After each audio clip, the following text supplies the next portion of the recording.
सो दोस्तों आपके सामने जो है ये टाटा की 2518 और इसमें लगा है GB60 गियर। और दोस्तों इसमें किस प्रकार से कैसे साउंड आ रहा है चलिए मैं आगे इसी वीडियो में बताता हूँ। और इसी वीडियो में हम गियर ओपन करके देखेंगे और क्या प्रॉब्लम निकलता है। चलिए इसी वीडियो में देखते हैं। चलिए सबसे पहले साउंड सुनते हैं।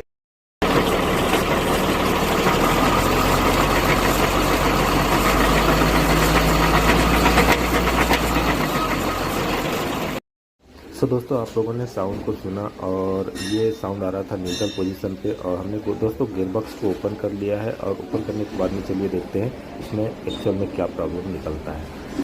दोस्तों इसका जो मेन शाफ्ट है उसका 2 नंबर गियर का पूरा जो टीथ है स्लिप हो गया है, इसलिए ये आवाज़ आ रहा था। इसी प्रकार की इंटरेस्टिंग वीडियो पाने के लिए आप हमारे चैनल को सब्सक्राइब कर ले और वीडियो को एक लाइक कर दे। अगर फेसबुक पे देख रहे हैं तो फॉलो कर लें।